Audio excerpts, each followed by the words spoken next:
There's nothing that cuts deeper than losing a child, and nothing that haunts a father's heart quite like 20 years of unanswered questions. Every parent's worst nightmare had become Elijah Rourke's daily reality when his 8-year-old daughter Sarah vanished without a trace from their mountain home. For 2 decades, this old mountain man lived alone in the Wyoming wilderness, building his cabin with hands that shook from grief and memories that wouldn't let him sleep.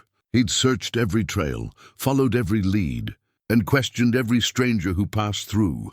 Nothing. Sarah had simply disappeared like morning mist. Then one frozen morning, a dying wolf crawled into his clearing. The beast was bleeding, barely breathing, but around its neck was something impossible. A small red ribbon, faded by time, but unmistakable. It was exactly like the one Sarah wore the day she disappeared. How does a wild animal carry a father's most precious memory across 20 years of mountain wilderness? Before we jump back in, tell us where you're tuning in from. And if this story touches you, make sure you're subscribed, because tomorrow I've saved something extra special for you. The cabin sat like a weathered sentinel against the mountain's face, its logs darkened by decades of snow and summer storms. Elijah Rourke had built it with his own hands 23 years ago, back when hope still lived in his chest and laughter echoed through these rooms. Now the structure stood as much a prison as a home, every board and beam a reminder of what once was. On his mantel, gathering dust in the weak morning light, sat a hand-carved wooden horse. Its mane was painted yellow, Sarah's favorite color, and one ear had been worn smooth by countless small fingers. He'd whittled it from pine during the winter. She turned 7, working by candlelight while she slept, planning to surprise her come Christmas morning. She'd named it Thunder and carried it everywhere until that terrible day when both girl and toy were found abandoned by the creek. The horse was all he had left of her now. Martha had taken everything else when she fled down the mountain 6 months after Sarah's disappearance. She couldn't bear the silence, she'd said, couldn't stand the way Elijah stared at empty doorways and set 3 places at the table out of habit.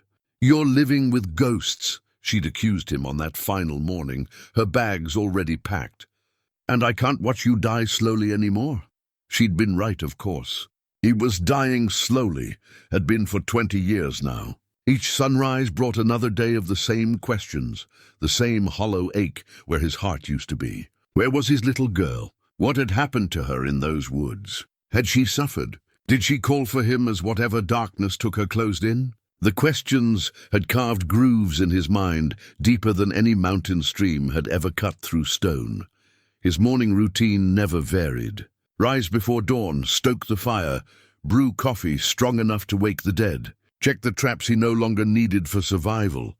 Habit died harder than hope, it seemed. Then he'd walk the perimeter of his property, eyes scanning for any sign, any clue that might have emerged in the night. 20 years of walking the same paths had worn them smooth as glass. The mountains knew him now. Bears gave him a wide berth, recognizing something in his scent that marked him as neither threat nor prey, but something else entirely. A creature touched by loss so profound it had become its own species of dangerous. Elk would graze peacefully in his presence, and even the mountain lions showed him a grudging respect, sensing perhaps that they hunted different prey. He'd been a different man once. Before Sarah, before the cabin, before the silence became his closest companion. Elijah Rourke had been one of the finest trackers in 3 states, a man who could read sign like other men read newspapers. He'd guided hunting parties for wealthy folks from back east, led search and rescue missions when hikers went missing. And once, just once, he'd helped the territorial marshal track down a killer who'd fled into these same mountains. The irony wasn't lost on him. He could find anyone or anything that left a trail, except the one person who mattered most. He'd studied every broken twig within 10 miles of where Sarah's ribbon and wooden horse were found by the creek. He'd followed tracks that led to nowhere, pursued leads that crumbled like autumn leaves, and questioned every trapper, prospector, and drifter who passed through these parts. Nothing. She'd vanished as completely as if the earth had opened up and swallowed her whole. The territorial authorities had given up after 2 months, Sometimes folks just disappear in country like this, the marshal had said, avoiding Elijah's eyes. There could have been a bear, a fall, anything. These mountains don't give up their secrets easy, but Elijah knew better. Bears left sign. Falls left bodies. Zara's disappearance was different. Too clean, too complete. Someone had taken her, and whoever it was knew these mountains almost as well as he did. The wolf appeared on a Tuesday morning in late November, emerging from the tree line like something out of a fever dream. Elijah had been splitting wood behind the cabin when movement caught his eye. At first, he thought it might be a deer, the way it moved slow and careful through the snow. But then he saw the dark fur, the distinctive pointed ears, and his hand moved instinctively to the rifle propped against the wood pile. Wolves were rare in these parts now, hunted nearly to extinction by ranchers and settlers who saw them as nothing but trouble. This one was clearly in bad shape, its coat matted with blood and ice, its gait unsteady. As it drew closer, Elijah could see deep gashes along its flanks and a front paw that didn't quite touch the ground right. The animal stopped maybe 30 feet from where he stood, its yellow eyes meeting his with an intelligence that sent a chill up his spine. Most wild creatures, especially injured ones, would flee at the sight of a human.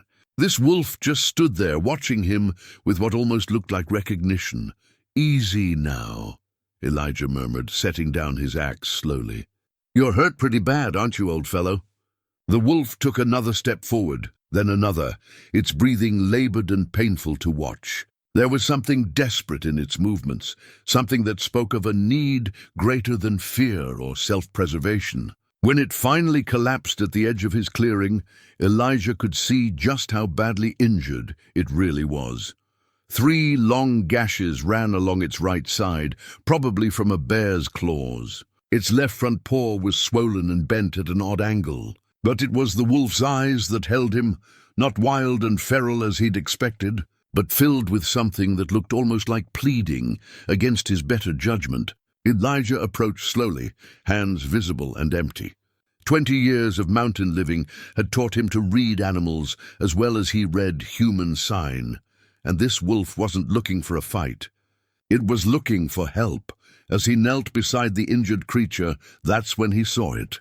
Tied around the wolf's thick neck with what looked like leather cord was a small piece of fabric. Red fabric, faded and weathered but unmistakably red, tied in a simple bow that his heart recognized even before his mind could process what he was seeing. Sarah's ribbon. The same red ribbon she'd worn in her hair the morning she disappeared. The same ribbon that had been found tangled in creek brush 20 years ago, torn and muddy, but whole. He'd kept it pressed between the pages of his Bible, the only proof that his daughter had ever existed beyond his memories. But this ribbon was different. Similar, yes, the same color, the same width, even tied in the same simple bow that Martha had taught Sarah to make. But this one was older, more weathered, as if it had been exposed to decades of mountain weather. The wolf's breathing was growing shallower, its eyes beginning to dim, but it never looked away from Elijah's face. "Where did you get this?" he whispered, his voice rough with emotion he'd thought long buried. "Where did you come from, boy?" The wolf's tail thumped once against the snow, weak but deliberate. Its muzzle was graying with age, Elijah realized. This wasn't a young animal. If he had to guess, he'd say the creature was at least 15 years old, maybe older. Old for a wolf in the wild. With trembling fingers he reached for the ribbon. The wolf didn't resist as he untied the leather cord, didn't snap or growl as Elijah lifted the faded fabric to the light. Up close, he could see tiny differences, a slightly different weave, a shade of red that was close but not quite right. But the bow, the way it was tied, the careful precision of the knots, that was pure Sarah. The wolf's breathing stopped just as the first snowflakes began to fall. Elijah sat there in the gathering storm, cradling the head of a creature that had carried impossible memories across impossible years. The ribbon lay in his palm like a question mark made of cloth, and for the first time in 2 decades, he felt something stirring in his chest that might have been hope, but hope was a dangerous thing in these mountains. Hope had led him down false trails before, had whispered lies about strangers who might have seen something, footprints that might mean something. Hope had been his enemy longer than loneliness ever was. Still, as he looked down at the wolf's peaceful face and the ribbon in his palm, Elijah Rourke felt the ice around his heart begin to crack. Somewhere out there in the vast wilderness that had swallowed his daughter, someone knew something. Someone had tied this ribbon. Someone had known Sarah well enough to learn her special way of making bows. Someone was still alive who remembered his little girl. The question was whether that someone was friend or foe, and whether an old man's heart could survive learning the truth after 20 years of carefully constructed lies. Elijah buried the wolf behind his cabin as the snow began to fall in earnest. The ground was frozen hard, requiring him to build a fire over the earth just to soften it enough for digging. As he worked, the red ribbon lay on his kitchen table like an accusation. Impossible to ignore, yet equally impossible to explain.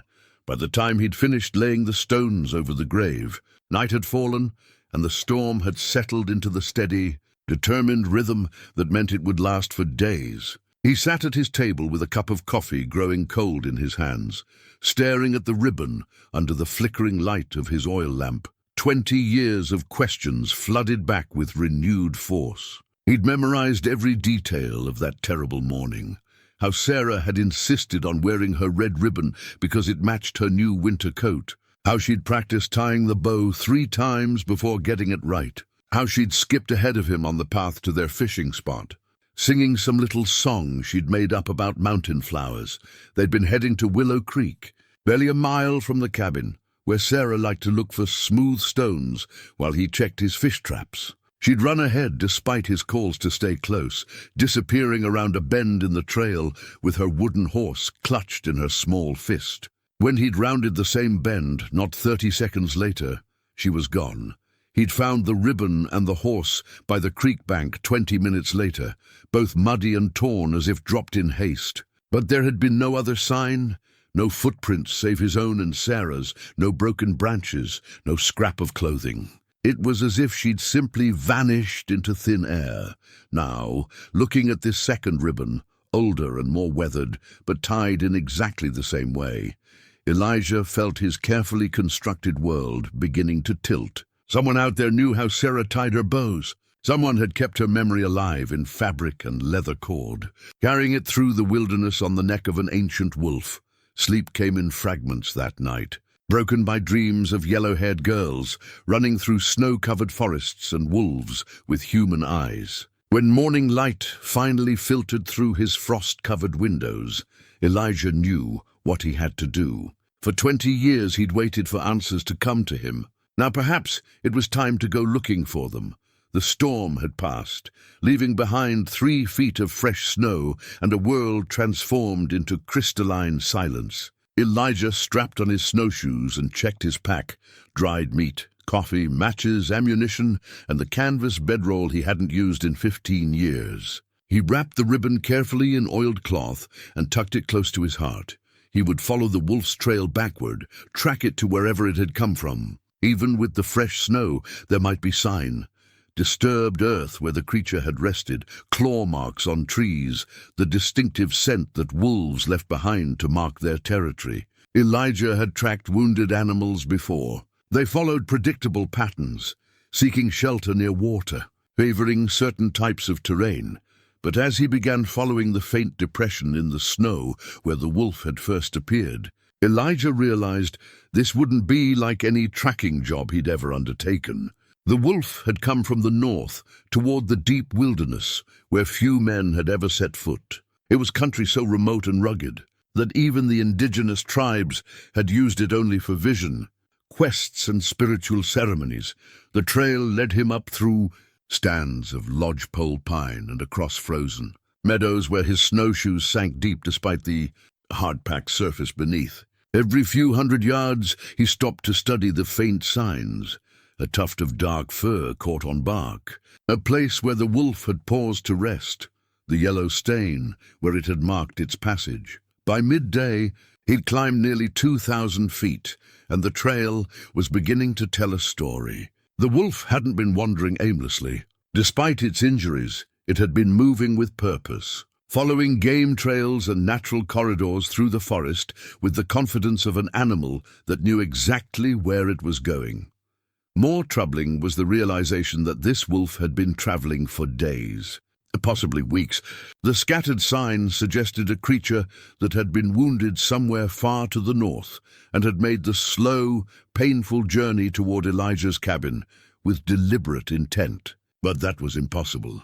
Wild animals didn't seek out specific humans for help, especially not across dozens of miles of wilderness. As the afternoon light began to fade, Elijah found the first real clue. In a sheltered grove, where the wolf had clearly rested for some time, he discovered something that made his blood run cold. Carved into the bark of an ancient pine, at wolf height, were 3 simple marks, 2 vertical lines crossed by a single horizontal slash. He knew that symbol. Every mountain man and trapper in the territory knew it. It was the mark of Jonas Grimm, a hermit who disappeared into these mountains more than 30 years ago after some trouble with the law back east. Grimm had been legendary, even among men who prided themselves on their ability to survive in the wilderness. A man who could live off the land indefinitely, who knew every trail and hidden valley from here to Canada. But Jonas Grimm would be in his 70s now, if he was still alive at all. Most folks assumed he'd died long ago, claimed by the same mountains that had given him refuge. The territorial authorities had stopped looking for him after the first few years, figuring the wilderness had delivered its own justice. What was a symbol associated with Grimm doing on a tree along the path of a wolf that had carried Sarah's ribbon to his door? Elijah studied the carving more closely in the fading light. The cuts were old but not ancient.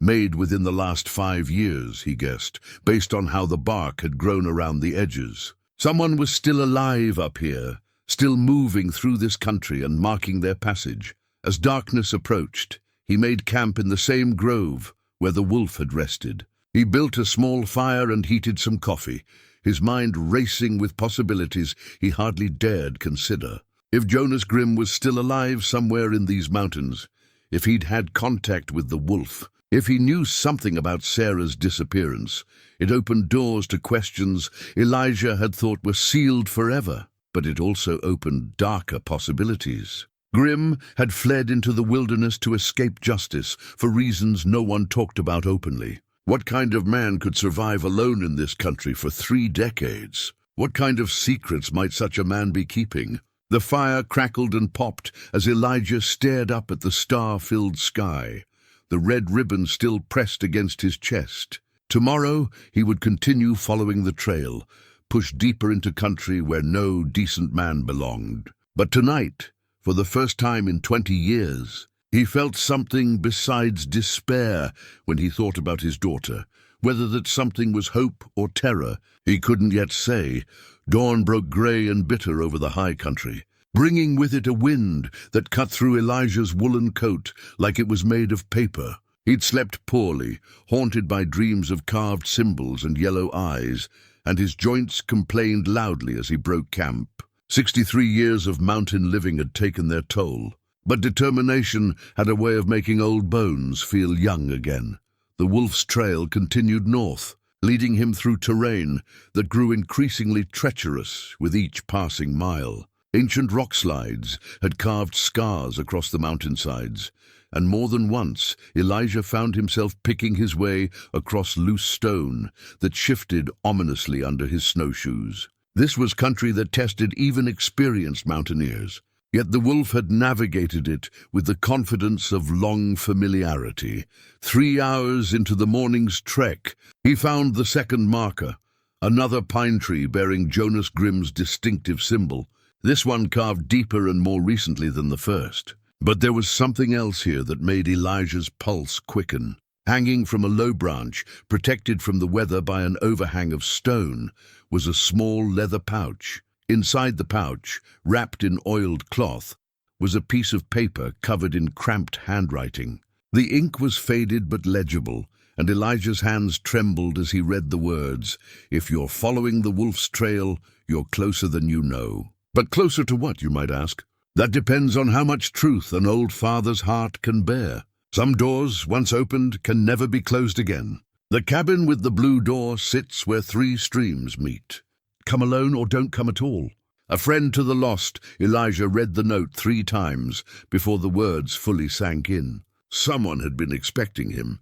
Someone knew he would follow the wolf's trail north into this godforsaken wilderness. Someone knew about Sarah, about his 20-year search, about the depth of a father's desperate love. But who? And how? The blue door mentioned in the note sparked a memory from his early days in the territory. Old-timers used to speak of a cabin deep in the mountains, built by some hermit who painted his door blue to ward off evil spirits. Most folks dismissed it as legend, just another tall tale told around winter fires. But if the note was to be believed, the cabin was real and hidden where 3 streams converged. Elijah studied the terrain ahead with new purpose. He was already following one creek that tumbled down from the high peaks in a series of frozen waterfalls. If he was reading the geography correctly, there should be 2 more streams joining this one somewhere in the valley beyond the next ridge. The climb up to the ridge took most of the afternoon. His snowshoes found purchase on the steep slope, but progress was slow and exhausting. Twice he had to stop and rest, his breathing coming in sharp puffs that crystallized instantly in the thin air. He was no longer the young man who had once guided hunting parties across these same mountains with ease, but as he crested the ridge and looked down into the valley beyond, his fatigue vanished. There, nestled in a grove of aspens where 3 streams indeed came together, stood a small log cabin. And even from this distance, he could see that its door was painted a distinctive shade of blue. Smoke rose from the cabin's chimney in a thin, steady line, indicating recent habitation. Someone was home waiting for him. The thought sent equal measures of anticipation and dread coursing through his veins. The descent into the valley was treacherous in the fading light. But Elijah moved with the careful precision of a man who had spent his life navigating difficult terrain. As he drew closer to the cabin, more details became visible. The structure was old but well maintained, its logs chinked tight against the winter cold. A small corral held 2 horses, both looking well fed and cared for. This wasn't the rough shelter of a desperate fugitive. It was the home of someone who had chosen isolation rather than had it forced upon them. 50 yards from the blue door, Elijah stopped and called out in the traditional mountain greeting, "Hello, the house." The door opened immediately, as if someone had been watching his approach. The figure that emerged was tall and gaunt, with hair gone white and a beard that reached nearly to his chest. His clothes were rough-sewn leather and wool, practical garments that spoke of years spent far from civilization. But it was the man's eyes that held Elijah's attention, pale blue and sharp with intelligence, the eyes of someone who had seen too much and remembered all of it. "You came," the man said, his voice carrying the rough edge of someone who rarely spoke aloud. "I wasn't certain you would." "You know me," Elijah replied. "It wasn't a question. I know of you. Elijah Rourke, mountain man, tracker, father to a little girl who vanished 20 years ago. You've been searching for her ever since, haven't you?" The casual mention of Sarah hit Elijah like a physical blow. Who are you?" The old man stepped aside and gestured toward the open door. "My name is Jonas Grimm, and I believe it's time we had a long overdue conversation about your daughter." The interior of the cabin was warm and surprisingly comfortable. A fire crackled in a stone fireplace, and the walls were lined with shelves holding books, tools, and various items that spoke of a life lived in careful solitude. But what drew Elijah's attention immediately was the mantelpiece above the fire. There, arranged with obvious care, were a dozen items he didn't recognize at first glance. But as his eyes adjusted to the lamplight, he began to make out details that turned his blood to ice. A child's hair ribbon, not red this time, but yellow. A small carved wooden bird. A tiny moccasin sized for a small foot. A piece of blue fabric that might once have been part of a dress. "My God," he whispered. "What is this place? Jonas Grimm closed the door behind them and moved to stand beside the fireplace. In the flickering light, his weathered face looked ancient and infinitely sad. "This," he said quietly, "is where I keep the memories of the lost children. All the little ones who disappeared into these mountains over the years. All the ones whose fathers never stopped searching, whose mothers never stopped hoping." Elijah's legs gave out, and he collapsed into a rough wooden chair. "How many?" 17 in 31 years. All taken from their families, all brought here to the deep mountains where no one would think to look. All of them precious to someone. The room seemed to spin around Elijah as the implications sank in. Taken by whom? Jonas Grimm met his eyes with a gaze that held depths of sorrow Elijah had never seen in another human being. "By me, Mr. Rourke. They were all taken by me." The silence that followed Jonas Grimm's confession stretched between them like a chasm. Elijah's hand moved instinctively to the hunting knife at his belt, 20 years of suppressed rage beginning to boil in his chest. This man, this monster, had admitted to taking children, had admitted to taking Sarah. "Easy now," Jonas said, raising his weathered hands in a gesture of peace. "I can see the murder in your eyes, and I don't blame you for it. But before you do something you might regret, let me tell you the whole truth. The real truth, not the simple one that fits your anger. The truth." Elijah's voice came out as a growl. "You just confessed to kidnapping children. What other truth could there be?" Jonas moved slowly to a wooden trunk in the corner of the cabin, his movements careful and deliberate. "The truth is more complicated than that, friend. Always is, in these mountains." He opened the trunk and withdrew something wrapped in soft leather.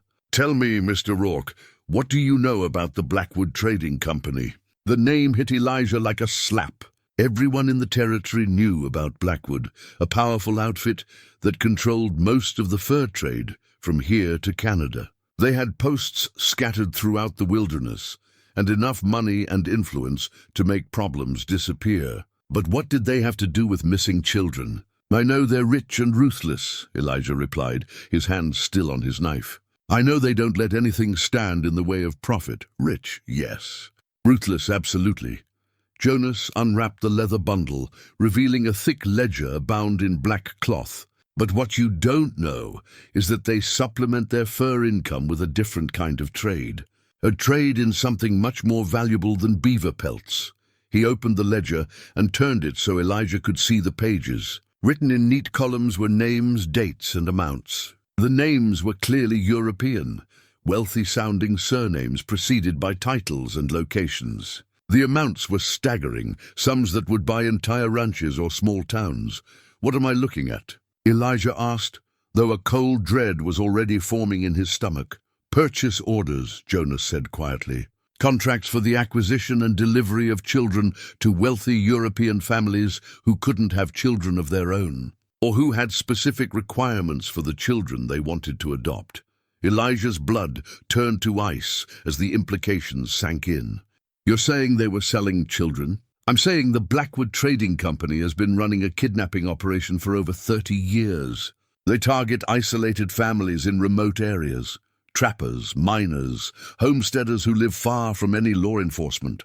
They take the children and transport them east, then ship them across the Atlantic to buyers who pay handsomely for healthy American children." The ledger trembled in Elijah's hands as he read the entries more carefully. Each line represented a child's life reduced to a commercial transaction. Ages ranged from infants to 12 years old. The prices varied based on appearance, health, and what was coldly listed as breeding potential. "Sarah's name," he whispered. "Is Sarah's name in here?" Jonas nodded grimly and turned several pages. There, in neat black ink, was an entry that stopped Elijah's heart.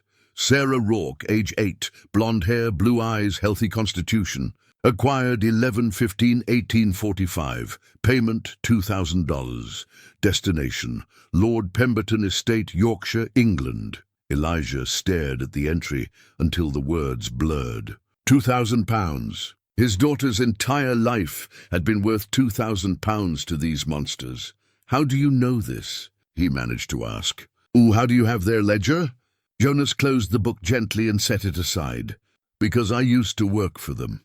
For 15 years, I was Blackwood's best scout. I identified targets, planned the operations, and yes, I took the children. The admission hung in the air like smoke. Elijah felt his world tilting again.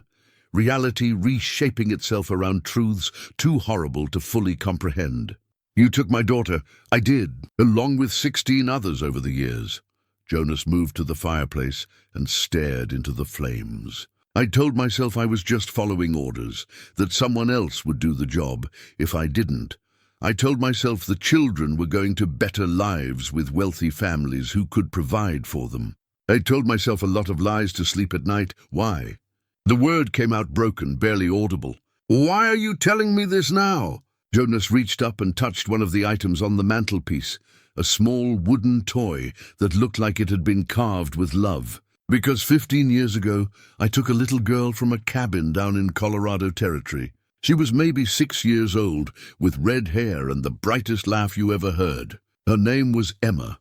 He turned back to face Elijah, and there were tears tracking down his weathered cheeks. I delivered her to the Blackwood post as ordered, watched them load her into a wagon, bound for the railroad. But that night, lying in my bedroll, I heard her crying for her mama. Really heard it maybe for the first time. And I realized what I'd become. So you stopped? I tried to. But Blackwood doesn't let people walk away from an operation like this. They told me I knew too much, that I was either with them or against them. When I insisted I was done, they made it clear that my silence was worth more than my service. Jonas moved to the window and peered out into the gathering darkness. They tried to kill me 3 times before I disappeared into these mountains for good. But I took their ledger when I fled. Every transaction, every name, every destination. Evidence of their crimes going back decades. Elijah looked again at the items on the mantelpiece, understanding dawning with sick clarity. These belong to the children you took. I kept something from each one. Told myself it was to remember them, to honor their memory somehow. But really, it was evidence. Proof of what had been done to them. Jonas's voice dropped to a whisper. I've been carrying that guilt for 16 years now, living with the knowledge that 17 families were destroyed because of what I did. 17 families, Elijah repeated numbly. 17 sets of parents who never knew what happened to their children. 17 fathers like you, searching for answers they'd never find. Jonas turned back to him with eyes full of ancient pain. Until now. The old man moved to another trunk and withdrew a map, spreading it across the rough wooden table. It showed the territory in remarkable detail, with locations marked in red ink, scattered across hundreds of miles. These are all the places where children were taken, Jonas explained. And this, he pointed to a location far to the east, where the mountains gave way to rolling plains, is where the Blackwood Trading Company has their main operation. A ranch that serves as a collection point before the children are transported to ships on the coast. Elijah stared at the map, his mind struggling to process everything he'd learned. You're saying Sarah might still be alive? After 20 years? I'm saying that if she survived the journey to England, she's now a 28-year-old woman living somewhere in Yorkshire. She probably doesn't even remember her real name. For 20 years, Elijah had imagined his daughter dead, had tortured himself with visions of her final moments in some mountain wilderness. The possibility that she was alive, living across an ocean with people who'd stolen her childhood, was almost more than his heart could bear. Why tell me this now? He asked again. Why not years ago? Jonas Grimm looked older than his years as he answered. Because 2 months ago, I learned that Blackwood is planning to shut down their operation. Drew much attention from territorial authorities, too many questions being asked. They're eliminating evidence, if you take my meaning. The implication was clear, and it chilled Elijah to the bone. They're killing people who know too much. Anyone who could connect them to the missing children. Former employees, witnesses, even some of the families who've been asking too many questions. Jonas met his eyes. They're coming for me soon, and when they do, the truth dies with me, unless we stop them first. Jonas nodded slowly, his eyes never leaving the map spread between them. Stop them, yes. But it won't be simple and it won't be clean. These aren't common outlaws we're talking about. Blackwood has money, connections, and men who know how to make problems disappear permanently. Elijah studied the red marks scattered across the territory, each one representing a family torn apart, a child stolen from everything they'd ever known. 20 years of rage had crystallized into something harder and colder than mountain ice. Tell me about their operation. How many men? What kind of defenses? At the ranch, maybe 15 to 20 men at any given time. All of them experienced fighters, most with military backgrounds. Blackwood pays well enough to attract that caliber of professional. Jonas traced a route on the map with one gnarled finger. The facility is built like a fortress. High walls, guard towers, only one way in or out that doesn't involve scaling cliffs. You've been there recently? Not in 15 years, but I've had my sources. Trappers, traders, even some of Blackwood's own men who developed consciences over the years. Jonas pulled another item from his trunk, a detailed sketch of a walled compound nestled in a valley between two ridges. The children are held in a central building before transport. The ledgers and records are kept in Blackwood's private office in the main house. Elijah examined the sketch with a tracker's eye for detail. The compound was indeed formidable, positioned to control the only practical approach through the valley. Any direct assault would be suicide for anything less than a full military unit. There's something else you need to know, Jonas continued, his voice growing heavier, about why I sent the wolf to find you specifically. The wolf didn't just wander to my cabin. That wolf was raised here from a pup. I found him half dead in a trap 16 years ago and nursed him back to health. He's been my only companion in these mountains ever since. Jonas's weathered face softened with genuine affection. Smart as any dog and loyal beyond measure. When I realized my time was running short, I knew I needed to get word to someone who might act on what I knew. But why me? There were other parents, other families, because you never stopped looking. In 30 years of watching these mountains, I've seen plenty of fathers give up after a few months or years. But not you. Every trapper, every prospector who passed through here had stories about Elijah Rourke, the mountain man who still searched for his lost daughter after 20 years. The old man's words stirred something painful in Elijah's chest. I had to keep looking. She was all I had left, and that's exactly why I chose you. A man who would search for 20 years wouldn't stop just because the trail led into danger. Jonas moved to the fireplace and picked up Sarah's yellow ribbon from the mantelpiece. I've carried this for 2 decades, along with the others. Reminders of what I helped destroy. Elijah took the ribbon with trembling hands. It was, indeed, Sarah's. He recognized the specific way the edges had been cut, slightly uneven, because Martha had let their 8-year-old daughter use the good scissors for the first time. Such a small thing to carry such enormous weight. How did the wolf know to find me specifically? I trained him over the years to recognize scents, to track specific individuals when necessary. Your scent was on this ribbon, faint but still there after all this time. Animals have ways of knowing things we don't understand. Jonas returned to the map, his finger finding a location roughly halfway between his cabin and Elijah's. 2 weeks ago, I sent him to your place with the red ribbon I'd made, copying the design from Sarah's yellow one. I wasn't sure you'd follow, but I hoped. You made that ribbon. Learned to sew and weave from necessity, living alone up here. The pattern wasn't hard to copy. Your daughter had a distinctive way of tying bows. Jonas's voice carried the weight of old regrets. I wanted you to have something that would compel you to follow the trail. Something that would bring you here to learn the truth. Elijah folded the yellow ribbon carefully and tucked it into his coat pocket alongside the red one. Having both pieces of his daughter's memory felt like holding fragments of her soul. What's your plan? You didn't bring me here just to confess your sins. No, I brought you here because I'm dying, and because you're the only man I trust to finish what needs to be done. Jonas's matter-of-fact tone made the words hit harder. Cancer, the kind that eats you from inside. I've got maybe 2 months before it takes me. Have you seen a doctor? Nearest doctor is 300 miles away, and there's nothing he could do anyway.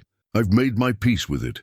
Jonas pulled out a chair and sat heavily, suddenly looking every one of his 70-plus years. But I can't die knowing that Blackwood is still out there, still destroying families. And I can't die knowing the evidence of their crimes dies with me. So we take that evidence to the territorial authorities. Jonas laughed bitterly. You think I haven't tried? 3 different marshals over the years, all of them bought and paid for by Blackwood. The company has enough money to corrupt anyone who might pose a threat to their operation. Then what do you propose? We take the operation down ourselves. Destroy their records, free any children they're currently holding, and make sure word gets out about what they've been doing. Jonas met Elijah's eyes with the intensity of a man running out of time. It won't bring back the children who are already gone, but it might save the ones they haven't taken yet. Elijah studied the sketch of the compound again, his mind automatically cataloguing the tactical challenges. 2 men against 15 or 20.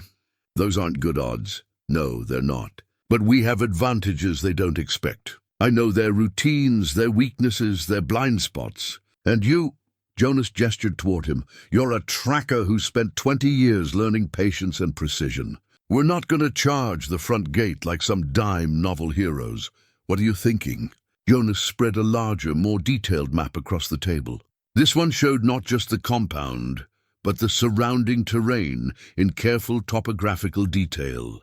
Winter is the perfect time. Most of their men hole up in the bunkhouses after dark, and the guards get lazy in the cold. Snow muffles sound and covers tracks.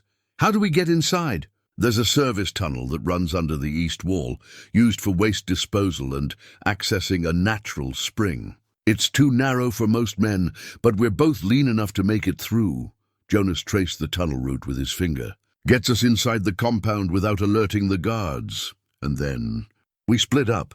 You go for the holding building where they keep the children, if there are any currently there. I go for Blackwood's office to get the ledgers and any other evidence. We set fires to cover our tracks and meet at the extraction point. Elijah nodded slowly, seeing the logic in the plan even as he recognized its flaws. What if we're caught? Then we probably die. But at least we die trying to do something right for once. Jonas's eyes held no fear, only a kind of weary determination. I've been dead for 16 years anyway, ever since the night I heard little Emma crying. This would just make it official. The weight of the decision pressed down on Elijah like a physical force. Everything logical told him to walk away, to take what he'd learned, and try to find another way. But 20 years of searching, 20 years of wondering, 20 years of grief-fueled anger had led him to this moment. When do we leave? He asked. Tomorrow night, Jonas replied without hesitation. The weather's supposed to turn bad again, which works in our favor. Storm cover will mask our approach and keep their guards focused on staying warm instead of watching for intruders. Elijah spent the rest of that evening studying every detail of the compound layout while Jonas prepared supplies for their mission. The old hermit moved with surprising efficiency despite his age and illness, selecting weapons, tools, and equipment with the precision of someone who had planned dangerous operations before. This brings back memories, Jonas muttered as he cleaned an old Sharps rifle. Not good ones, but memories all the same. Military service, Army scout during the Mexican War, then some work for the government that I'd rather not discuss. Jonas set the rifle aside and picked up a pair of Colt revolvers, checking the action on each cylinder. That's how Blackwood found me in the first place. They recruited men with certain skills, men who could handle the darker aspects of their business, aspects like kidnapping children, among other things. The child trafficking was just one part of their operation. They also ran guns to hostile tribes, smuggled contraband across territorial lines, eliminated competition through intimidation and violence. Jonas's voice carried the weight of old shame. I told myself I was just taking assignments, earning money to build a new life somewhere clean. But the truth is, I was a criminal working for criminals. Elijah watched the older man work, seeing the careful, methodical movements of someone accustomed to preparing for violence. Despite everything Jonas had confessed, despite the terrible crimes he'd participated in, there was something about him that inspired a grudging respect. Whatever else he'd been, he'd chosen to face his sins rather than carry them to the grave. "Tell me about the children currently at the compound," Elijah said. "Do you know how many there are?" Jonas paused in his weapon maintenance. "Last intelligence I received suggested 3, maybe 4. 2 boys and at least 1 girl, all taken within the past few months from settlements along the Oregon Trail. Ages: young. The buyers prefer children under 10, easier to adapt to new circumstances, less likely to retain clear memories of their original families." Jonas's jaw tightened. "There's supposed to be a shipment heading east within the next week, which means time is running short for those children." The thought of youngsters trapped in that compound, probably terrified and crying for parents who didn't even know they were alive, stirred the rage that had been building in Elijah's chest for 2 decades. Those children were facing the same fate that had befallen Sarah, the same nightmare that had destroyed his family and countless others. What about Blackwood himself? Will he be there? Charles Blackwood rarely visits the ranch personally. He prefers to run things from his headquarters in Denver, staying far enough removed to maintain plausible deniability. Jonas loaded ammunition into a leather cartridge belt. But his lieutenant, a man named Kruger, is usually on site. He's the one who oversees day-to-day operations. What kind of man is Kruger? The worst kind. Former Prussian military officer, fought in European wars before coming to America. Efficient, ruthless, and completely without conscience. Jonas met Elijah's eyes. "If we encounter him, don't try to take him alive. He won't extend the same courtesy to us." As night deepened around the cabin, Jonas pulled out one final item from his collection, a small leather journal filled with handwritten notes. "Guard schedules, supply deliveries, personnel rotations, everything I've been able to learn about their current operations." Elijah studied the information by lamplight, committing details to memory. The compound followed predictable patterns, which was both helpful and dangerous. Helpful because it meant they could plan around known routines. Dangerous because any deviation from those routines could indicate they'd been discovered.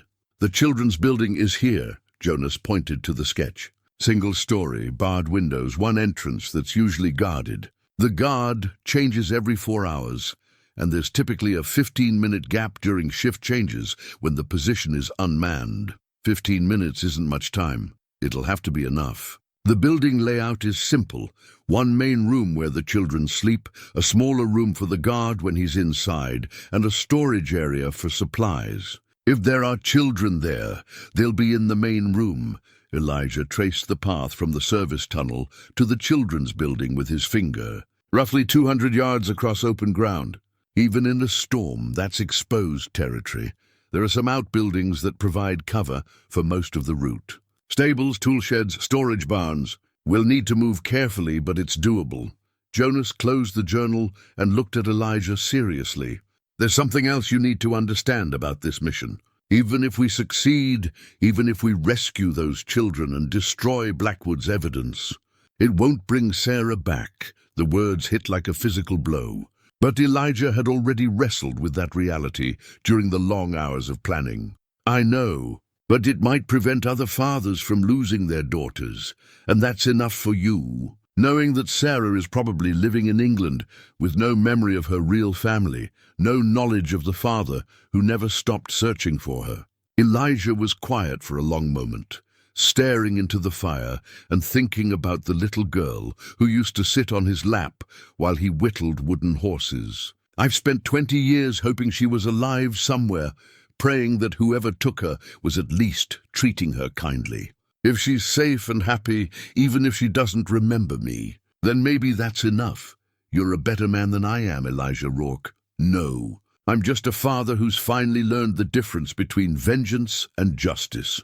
Jonas nodded slowly and began gathering the weapons and supplies into travel packs. "We'll leave before dawn, approach the compound from the north, where the terrain provides the best concealment. The service tunnel entrance is about a mile from the main gate, hidden among some rock formations." "How long to reach the compound?" Full day's travel if we push hard. We'll want to be in position by sunset tomorrow, then wait for full darkness before making our move. As they prepared for sleep, Elijah found himself thinking about Martha, wondering if she was still alive somewhere, still grieving for the daughter they'd lost. Would she approve of what he was planning to do? Would she understand that sometimes a man had to risk everything to save children he'd never met, simply because no one else would? "Jonas," he said quietly into the darkness. "That wolf of yours, what was his name?" "Ghost. I called him Ghost because he could move through these mountains without leaving a trace." "Ghost," Elijah repeated, thinking about the ancient creature that had carried impossible memories to his door. He knew, didn't he? He knew what bringing me that ribbon would lead to. "Animals understand things we don't," Jonas replied. Maybe he understood that some debts can only be paid in blood. Outside the cabin, the wind picked up, carrying with it the promise of the storm that would cover their approach to the Blackwood compound.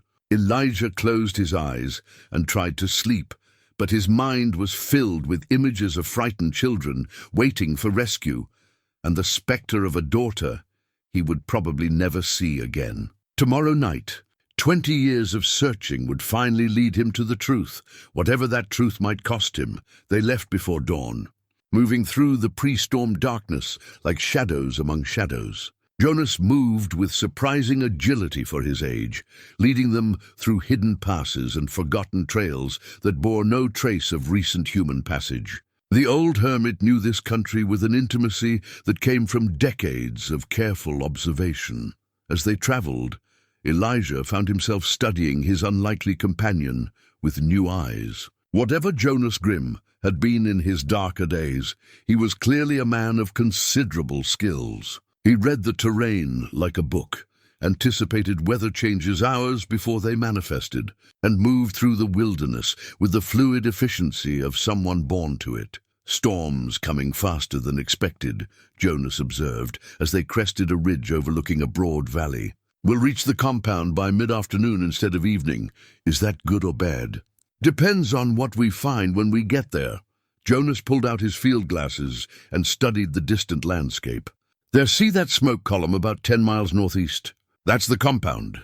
Elijah took the glasses and focused on the thin line of smoke rising against the gray sky. It looked innocent enough, just another ranch or trading post nestled in the wilderness. But knowing what horrors took place behind those walls transformed the peaceful scene into something sinister.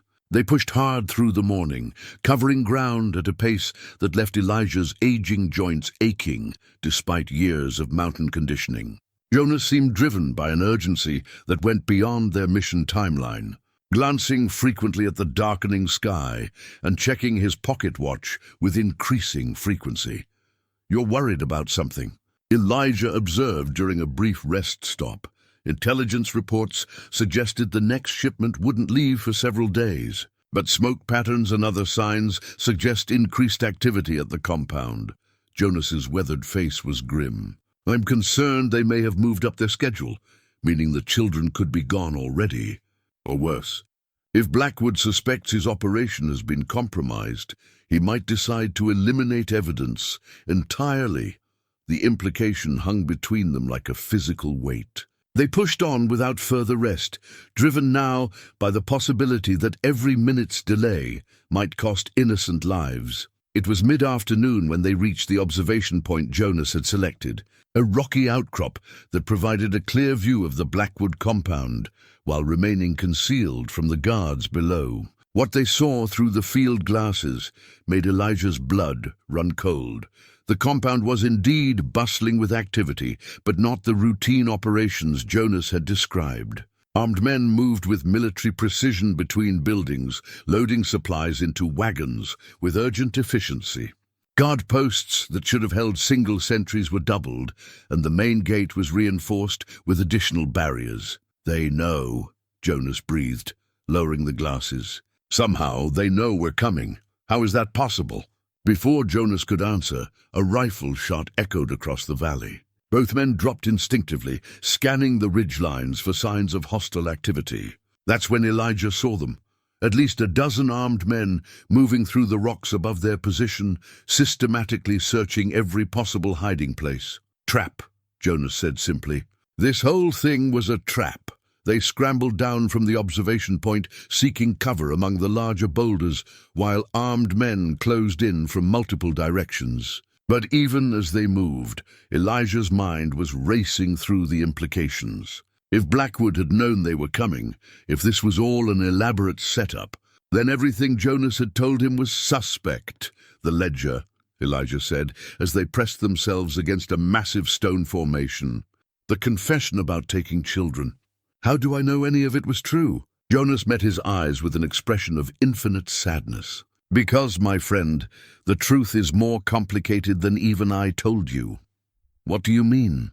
"I mean that yes, I worked for Blackwood. Yes, I participated in taking children from their families. But I wasn't just following orders like some mindless soldier." Jonas's voice dropped to barely above a whisper.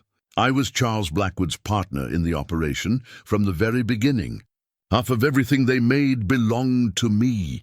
The revelation hit Elijah like a physical blow. "You're saying you weren't just an employee? I was one of the architects of the entire child trafficking network. The mountain hermit story, the guilt-ridden confessor seeking redemption. It was all carefully crafted to gain your trust." Jonas pulled out his revolver and checked the cylinder. "Blackwood doesn't know about my change of heart. Doesn't know I've been documenting his operations. As far as he's concerned, I'm still his partner, and you're a threat that needs to be eliminated. But why? Why bring me here if you're still working with them?" "Because I wasn't lying about the cancer. I wasn't lying about wanting to stop the operation before I die. But I needed someone to help me do it. Someone with the skills and motivation to see it through." Jonas looked older than his years as he continued. "The problem is, Blackwood has spies everywhere. Someone must have reported that I'd made contact with you." More rifle shots echoed through the valley, closer now. The armed men were systematically searching every hiding place, moving with the patient thoroughness of professional hunters. "The ribbon," Elijah said suddenly. "Sarah's ribbon. You really did take her?" "I took her, yes. But not the way you think." Jonas leaned around the boulder and fired a quick shot at a figure moving through the rocks above them. "Your daughter wasn't sold to English aristocrats like the others. She was kept at the compound, raised there as part of the operation." "What are you saying?" "I'm saying Sarah never left these mountains. She grew up at the Blackwood Ranch, trained from childhood to help with their operations. She's 28 years old now, and she's one of their most effective agents." The world seemed to tilt beneath Elijah's feet. "That's impossible. Children are resilient, especially when they're young enough. Sarah adapted, forgot her old life, embraced the new one. Blackwood told her that her real parents had abandoned her, that he'd rescued her from certain death in the wilderness." Jonas fired another shot, then ducked back into cover as return fire sparked off the rocks around them. "She believes he saved her life. You're lying." "I wish I were. But your daughter is probably down there right now, helping to coordinate the search for us. She goes by the name Catherine Blackwood now. Blackwood adopted her legally years ago." Elijah felt something breaking inside his chest. Some fundamental belief about the nature of justice and redemption. "All these years she's been alive. All these years I could have found her. And what would you have found? A woman who considers you a stranger, who would fight to protect the man who stole her from you." Jonas's voice was gentle but merciless. "Sometimes the truth is worse than ignorance." "Elijah," the sound of approaching footsteps forced them to move again, scrambling across loose scree toward a narrow canyon that might offer better defensive positions. But even as they ran, Elijah's mind was reeling with the implications of what he'd learned. "Why, tell me this now," he gasped as they reached the canyon mouth. "Because if we somehow survive this, if we somehow manage to complete our mission, you need to understand what you'll be facing. Sarah, Catherine, won't thank you for destroying Blackwood's operation. She'll see you as an enemy who ruined her life. But if I can make her understand, if I can help her remember, 20 years of conditioning don't disappear overnight." And even if they did, even if she remembered being your little girl, how do you think she'll feel knowing she spent 2 decades helping to steal children from families like yours? The pursuing gunmen had reached the canyon entrance, their voices echoing off the stone walls as they organized for a final assault. Jonas checked his ammunition and gave Elijah a look that was equal parts apology and determination. "I'm sorry I brought you into this," he said. "But I couldn't die knowing that operation would continue unchallenged. Even if we fail, even if this is the end, at least we tried to do something right." Elijah gripped his own weapon and thought about the little girl who used to tie yellow ribbons in her hair, who was now a woman he wouldn't recognize, and who wouldn't recognize him. "What's the plan?" "We fight our way to the compound. We complete the mission. And we pray that somehow in the end it makes a difference." The first of the gunmen appeared around the canyon wall, and the shooting began in earnest. The narrow canyon became a killing ground within moments, echoing with the sharp crack of rifle fire and the whine of bullets ricocheting off stone walls. Elijah pressed himself against the canyon wall, drawing on 20 years of hunting experience to make every shot count. Beside him, Jonas moved with the deadly efficiency of a professional soldier, his shots precise and economical. "There's too many of them," Elijah shouted over the gunfire. "They'll pin us down here and wait us out." "Then we don't give them the chance," Jonas replied, reloading his revolver with practiced speed. "See that ledge about halfway up the canyon wall? If we can reach it, we'll have better position and a way out through the rocks above. The climb would expose them to enemy fire for precious seconds, but staying in their current position meant certain death once the gunmen worked around to flank them." Elijah nodded grimly and began working his way toward the base of the cliff. Using every available scrap of cover, the ascent was a nightmare of loose rock and exposed movement. But somehow they both made it to the ledge without taking serious hits. From their new position, they could see the full extent of the force arrayed against them. At least 20 men spread throughout the canyon and surrounding ridges, all armed with military-grade weapons.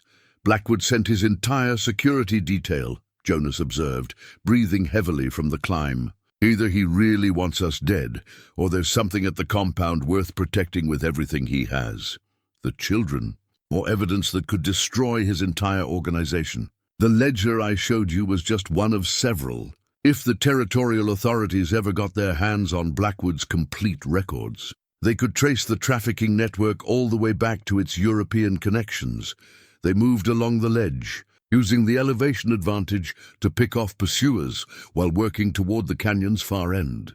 But each shot revealed their position, drawing return fire that chipped away at their already limited cover. It was only a matter of time before superior numbers told. "We need to separate," Jonas said during a brief lull in the fighting. "I'll continue along this ledge, draw their attention. You work your way down and around, try to reach the compound from the south. That's suicide. They'll cut you down within minutes." "Probably, but it gives you a chance to complete the mission." Jonas handed Elijah a small leather pouch. "That contains the location of my cache, documents, evidence, everything needed to expose Blackwood's operation. Even if you can't rescue the children, getting that information to honest authorities might prevent future abductions." Elijah took the pouch reluctantly. "There has to be another way. 20 years ago, there might have been." "Now?" Jonas gestured at the armed men closing in from multiple directions. "Sometimes a man's last act is the most important thing he ever does. Make mine count for something." Before Elijah could protest further, Jonas stood and began firing rapidly down into the canyon, exposing himself completely to draw every enemy gun in his direction. The responding volley was immediate and devastating, but it also created exactly the distraction. Elijah needed to begin his descent down the far side of the canyon. The sound of gunfire faded behind him as he worked his way through a maze of rock, formations and sparse vegetation. Jonas's sacrifice had bought him precious time, but the old hermit's death weighed on his conscience like a physical burden. Another life lost to the endless cycle of violence that had begun with Sarah's abduction.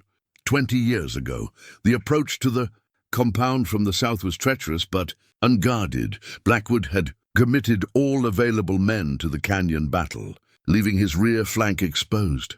Elijah covered the final mile in less than an hour, driven by a desperate urgency that overcame exhaustion and grief. From his concealed position in a cluster of boulders, he could see the compound clearly for the first time. The walls were higher than Jonas's sketches had indicated, topped with iron spikes and patrolled by guards at regular intervals. The main gate was reinforced and heavily defended, but the service tunnel entrance should be somewhere in the rock formation to his left. Finding the tunnel took longer than expected. Jonas's directions had been accurate, but 20 years of weather and erosion had changed the landscape considerably. When Elijah finally located the narrow opening, barely wide enough for a man to crawl through, his heart sank. The tunnel was partially collapsed, blocked by fallen stones and decades of accumulated debris. But as he examined the blockage more closely, he realized it might still be passable. The collapse had created a smaller opening, child-sized rather than adult-sized, but a determined man might squeeze through if he was willing to risk getting trapped underground. The crawl through the tunnel was a claustrophobic nightmare that took nearly 30 minutes of careful progress, through spaces barely wide enough for his shoulders. Twice he had to stop and clear debris by hand, working in complete darkness while fighting the panic that came with tight spaces and limited air. But eventually he emerged into what appeared to be a basement storage area beneath one of the compound's outbuildings. The sounds of normal activity filtered down from above. Voices, footsteps, the routine noises of a functioning facility. But underlying those familiar sounds was something else that made Elijah's blood run cold. Children crying. Somewhere in this compound, young voices were calling for parents who would never come. He worked his way up from the basement through a series of storerooms and corridors, following the building plans Jonas had sketched from memory. The children's building was across a central courtyard, normally visible from multiple guard positions, but currently screened by late afternoon shadows and the growing storm. As he prepared to cross the open ground, Elijah caught sight of movement in one of the main building's windows. A woman's silhouette, tall and graceful, moving with confident authority through what appeared to be an office or conference room. Something about her posture, the way she held her head, stirred a memory so profound it nearly dropped him to his knees. Sarah, older, changed almost beyond recognition, but carrying herself with the same unconscious pride she'd shown as an 8-year-old girl who feared nothing and trusted everyone. Catherine Blackwood now, Jonas had said. A woman who considered her kidnapper a father and her real father a stranger.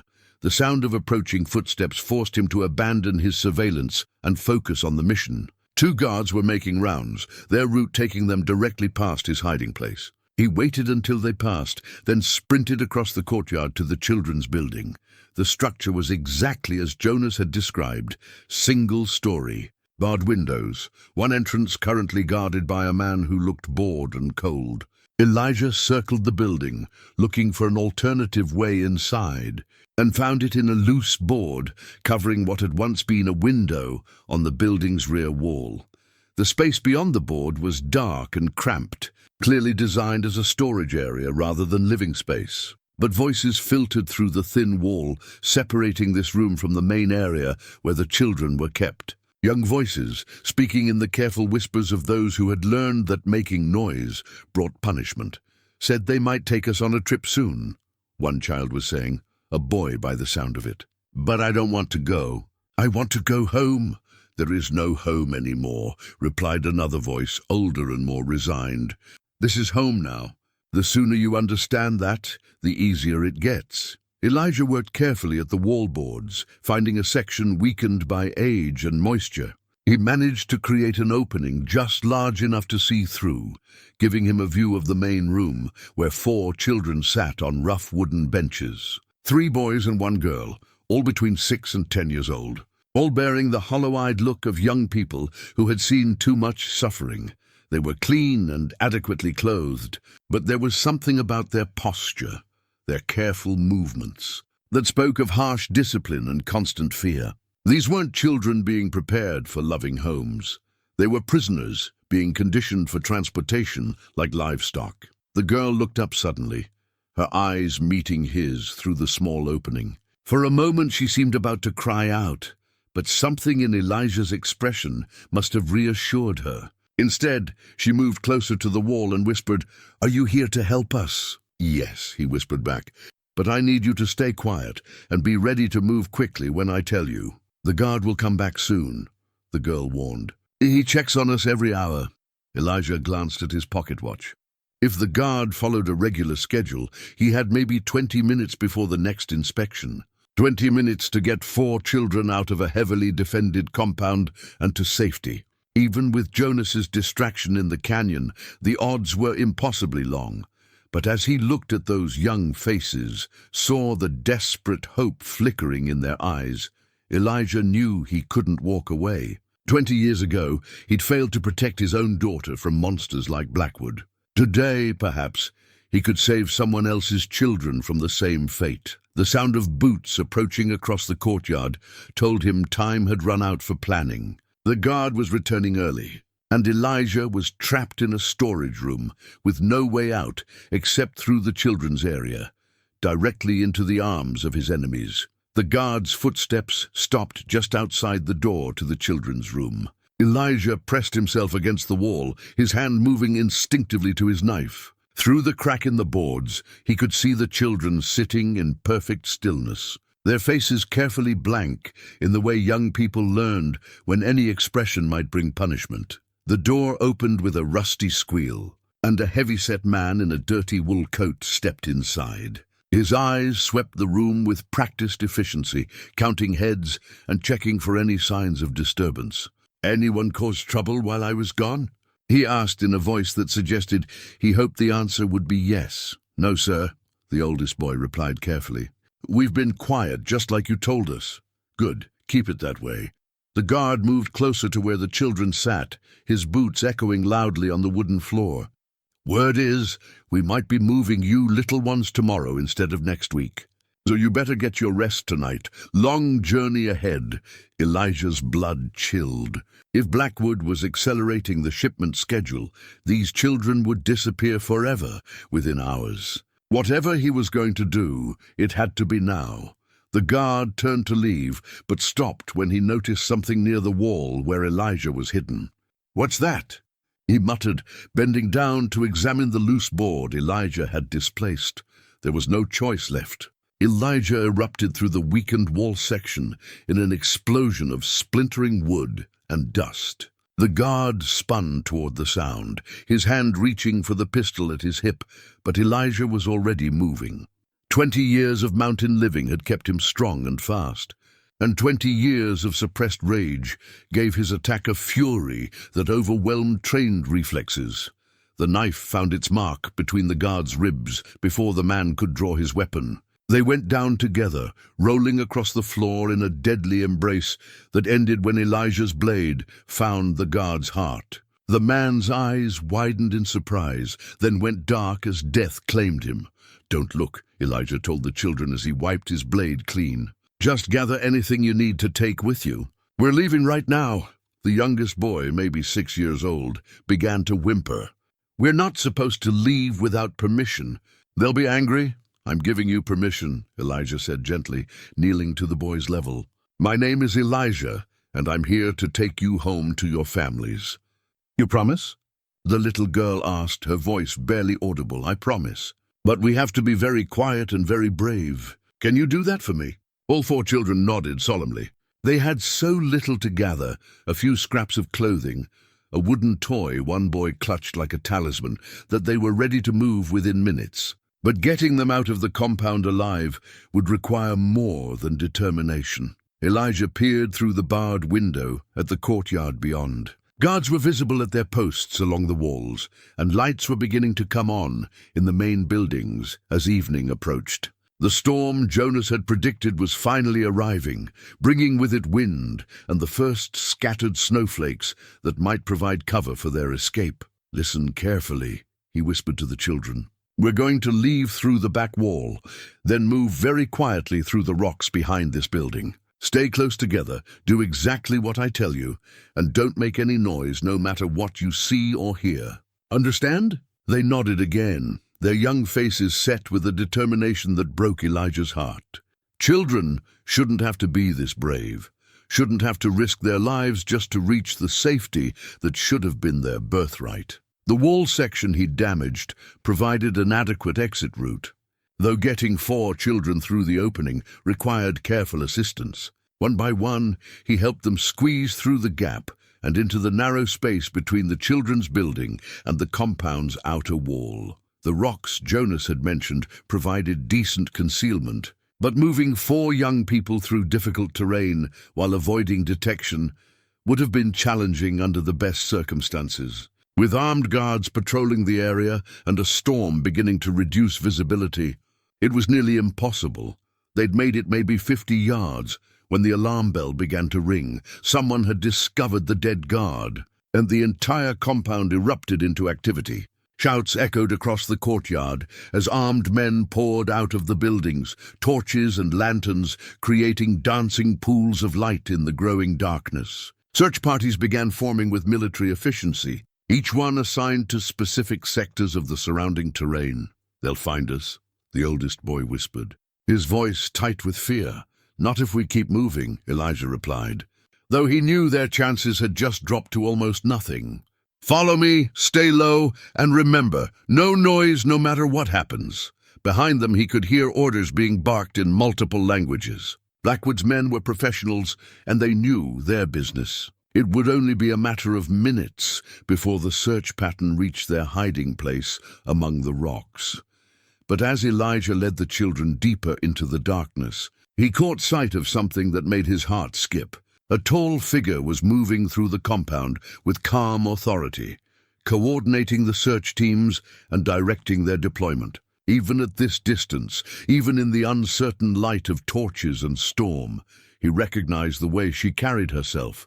Sarah, his daughter, now grown into a woman who was hunting him through the night. The little girl he'd spent 20 years searching for was now his enemy, determined to stop him from saving 4 children who faced the same fate she'd endured decades ago.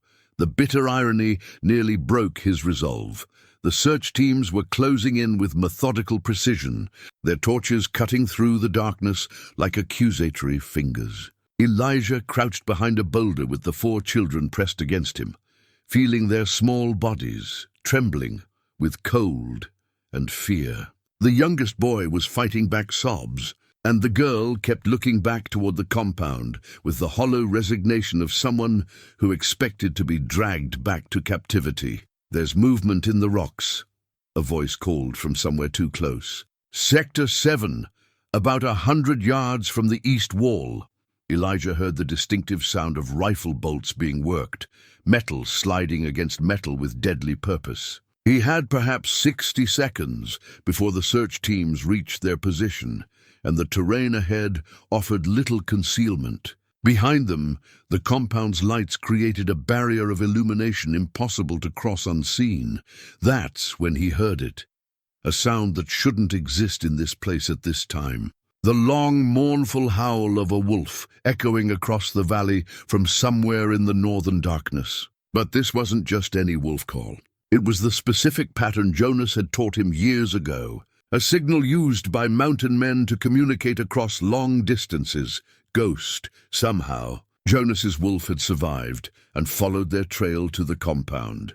The howl came again, closer now, and was answered by others. A pack was gathering in the darkness beyond the compound walls, their voices weaving together in a chorus that spoke of wild things reclaiming territory, stolen by civilized men. Wolves, one of the guards muttered nervously. I haven't heard them this close to the compound in years. Keep searching, came the reply in a woman's voice that cut through Elijah like a blade. Sarah's voice, older and harder than the child he remembered, but unmistakably hers. Animals don't ring alarm bells. We're looking for men. She was closer now, maybe 30 yards away, directing the search with cool efficiency. In the dancing torchlight, Elijah caught glimpses of her profile. The same determined set to her jaw, he remembered. The same way of holding her head when concentrating on a problem. His daughter, grown into a woman who served the monsters who had stolen her childhood. The wolf calls grew louder and more numerous, creating a symphony of wildness that seemed to unnerve even Blackwood's hardened men. And in that moment of distraction, Elijah saw his chance. "When I move, follow me exactly," he whispered to the children. "Don't think, just run." He led them in a desperate sprint across open ground, using the chaos of multiple search teams and the distraction of the wolf pack to mask their movement. Behind them, shouts erupted as someone spotted their fleeing figures. But they'd gained precious seconds of head start. The terrain ahead dropped into a steep ravine that would provide cover but also trap them if the pursuers reached the rim before they could climb out the other side. Elijah half-carried, half-dragged the smallest children down the rocky slope, their feet slipping on loose stone and frozen ground. "This way," Zara's voice rang out above the confusion. "They're heading for the North Ravine." She'd anticipated his route, cut off his escape before he even reached it. Torches appeared along the ravine's rim like fallen stars, and rifle muzzles pointed down into the darkness where 4 children huddled against the cold stone. "Elijah Rourke," Sarah called down into the ravine, her voice carrying clearly in the still air. "That's your name, isn't it? The mountain man who's been hunting for his lost daughter?" Elijah stepped into the open, shielding the children behind him with his body. In the torchlight from above, he could see her clearly for the first time. Tall, strong, beautiful, in the way mountain women became when hardship burned away everything soft, but left them unbroken. She held a rifle with practiced ease, its barrel trained on the center of his chest. "Sarah," he called back, his voice rough with 20 years of grief. "My name is Catherine Blackwood. Sarah Rourke died in these mountains 20 years ago." Her voice carried no warmth, no recognition, just the cold efficiency of someone accustomed to eliminating problems. "You should have left her buried. I'm your father. Charles Blackwood is my father. He saved me from men like you, drifters and criminals who would have left a child to die in the wilderness." The rifle never wavered. "Send the children up, and I might let you walk away from here." Behind him, Elijah heard the little girl whisper, "Don't let them take us back, please." He thought of Jonas, dying in the canyon to give them this chance. He thought of 17 families destroyed by the Blackwood operation, of children sold like livestock to buyers who saw them as property. He thought of the little girl who used to tie yellow ribbons in her hair, now grown into a woman who protected the same monsters who had stolen her innocence. "No," he said simply. Sarah's finger tightened on the trigger, and in that moment the wolf pack struck. They came out of the darkness like grey ghosts, flowing over the ravine's rim with deadly silence. Ghost led them, ancient and scarred but still magnificent, his yellow eyes reflecting the torchlight as he leaped at the nearest gunman. The other wolves followed, attacking with the coordinated precision of predators who had claimed this territory as their own. Chaos erupted above as men screamed and fired wildly into the darkness. Torches fell, creating scattered pools of fire that illuminated scenes of primal violence. In the confusion, Elijah grabbed the children and ran. The chaos of the wolf attack provided the distraction Elijah needed to get the children clear of the compound, but their escape was far from assured. Behind them, gunfire continued sporadically as Blackwood's men tried to drive off the pack, while ahead lay miles of treacherous mountain terrain that would challenge even experienced adults. The 4 children stayed close as they climbed out of the ravine and into the forest beyond. The youngest boy was flagging badly, his small legs struggling with the pace Elijah knew they had to maintain. Without hesitation, he scooped the child up and carried him, pushing through exhaustion and the burning pain in his aging joints. "Where are we going?" the oldest girl asked as they paused to rest beside a frozen stream. "There's a cabin about 10 miles north of here," Elijah replied, though he wasn't certain they could cover that distance before hypothermia or pursuit claimed them. A friend of mine keeps supplies there for emergencies. It wasn't entirely true. The cabin belonged to a trapper he'd known years ago, and he couldn't be sure it was still maintained. But the children needed hope more than harsh realities right now. They pushed through the night, following game trails and natural corridors that Elijah hoped would mask their passage. The storm that had been threatening finally arrived in earnest, bringing wind and snow that covered their tracks, but also made travel increasingly dangerous. More than once they had to shelter among rocks or dense trees while the worst of the weather passed. Dawn found them exhausted and half-frozen, huddled in the ruins of an old prospector's camp. The youngest boy was developing the glassy-eyed look that preceded serious frostbite, and all 4 children were moving with the mechanical persistence that came. Just before complete collapse, that's when Elijah heard the sound of approaching horses. He positioned the children behind a fallen log and readied his rifle, certain that Blackwood's men had finally caught up with them. But the riders who emerged from the tree line weren't wearing the rough clothing of compound guards. Instead, they wore the blue uniforms of territorial marshals, and the man in the lead carried himself with the authority of someone accustomed to command. Elijah Rourke. The lead marshal called out, "My name is Deputy Marshal William Hayes. We're here to help." Elijah kept his rifle trained on the approaching riders, 20 years of disappointment making him cautious of men who claimed to represent justice. "How do I know you're really marshals? How do I know you're not working for Blackwood?"